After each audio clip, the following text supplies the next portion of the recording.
Alam kong iba yung mukha ko dito since this was taken like last year and ngayon ko pa lang siya naisipan na tapusin yung pag-edit ko dito. Make sure you guys like and subscribe. Mwah. So we were still staying here at the hotel. Paalis na. Wala na. Tapos ng maliligayang araw. And before we went out, we had the breakfast first. And finally, pumunta na rin kami sa SM Mega Mall. Naglakad lang kami since it was just a walking distance. 5 minutes walk lang daw sabi ng tita ko. Hindi ko alam kung maniniwala ako. I'm planning to go to the DJI store to buy their newest action camera, which is the DJI Action 4. By the way, something unexpected happened here in the vlog. Kakabili ko lang dito. Yun, no? So watch the full video guys till the end. We are here at the Mega Mall at grabe palang tao dito. Kahit ang laki na ng mall, ay ang dami pa rin mga tao. We went up pala since nasa 3rd or 4th floor I guess yung DJI store dito. Pero bago muna yan, I saw a Sony store here and ang ganda magtambay dito dahil ang dami mga camera, mga magandang camera. Then after that, we finally found it, the DJI store. Pag full cash. And this is what I'm talking about, the DJI Action 4. And that is what I'm about to purchase. Magkano daw yan? Yan bang kukunin mo? Oo. Installment naman. Up to 3 months lang. 3 months o 24? 3 months na lang.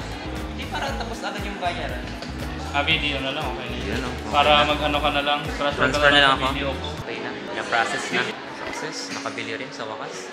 Bayad agad. Ito na nga pala yun guys. So, yung Action 4 na bibilhin natin. Worth 28,890. Installment lang natin para hindi masyadong mabigat. Ilan po sir yung warranty niyan? 1 year warranty, tapos meron siyang 7 days replacement if ever na may packaging unit.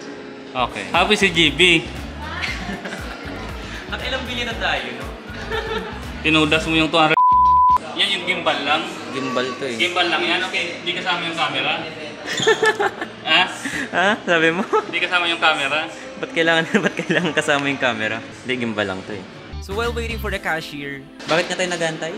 Wala pa yung cashier daw eh.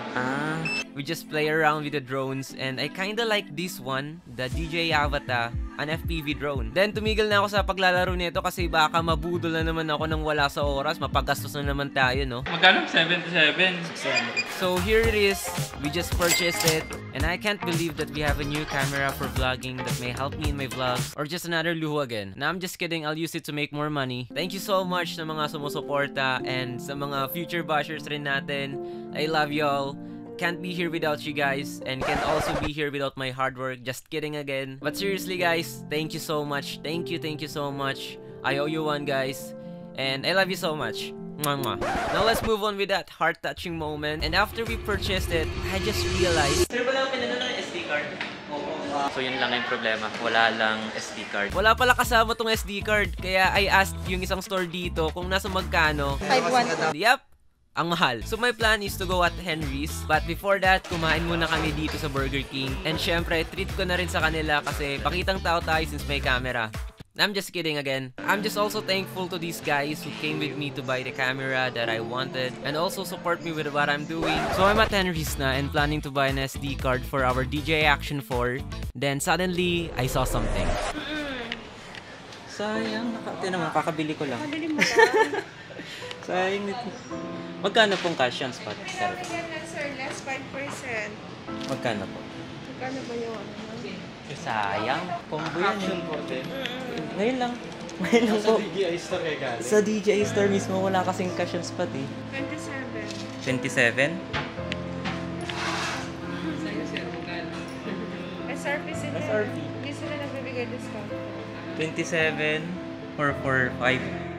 Originally, sa Henry's dapat ako bibili since mas mura dito kapag cash compared to other stores. But when I came here before, wala daw silang stocks nung Action 4. But suddenly, nagkaroon sila ng stocks. Kakarating lang pala ng Action 4. Sakto mismo nung pagkabili ko ng Action 4 sa DJI. Like, what a coincidence. Then I just slowly moved on. Isisi na. Ay, sayang. Punta ko dito kasi bibili tayo ng SD card. Kasi mura talaga dito. Then I just slowly moved on. Baka pwede pa itong may balik dyan. Joke lang. 592. Eh di grabe yung discount. Kasi yung last kong bili dito, 700. Yung alin? Yung dito sa camera rin. Sa camera. Gold yun eh. So ito, 800. Ito naman, 816.50. 816. Tapos ito, nasa 592.25. Dito ka na lang. Yung 256 wala kaya, no? Meron. Magkano po yan? Yung 256 naman na ito. Kasi why not isagad to na eh. 1 for 72. Pero yung price natin nasa 32. Okay, ito. 1 for 72. Hindi, yung Pero- isa sir, yung Extreme Pro. Pero yung ito, 1104 to. 1104. 104, oo. Yung dun sa ano, Extreme Pro. Sa Extreme Pro natin, Pwedeng Gcash naman ah. pwede naman. Sige, yung dalawa nga. Extreme Pro. Extreme Pro Ah, na lang. 1.5 yan, di ba po? And at the end, I just bought the 256GB SD card instead of 128GB para naman sagad na natin kasi konti lang naman yung price difference. Tapos naka-sale pa. And that's all guys with the vlog and I hope you guys enjoy and love you all. Subscribe! Mwah mwah! May keys na yun guys, kaya mag-subscribe na kayo and mag-follow kayo sa Facebook page ko. Why DJI Action 4 instead of GoPro?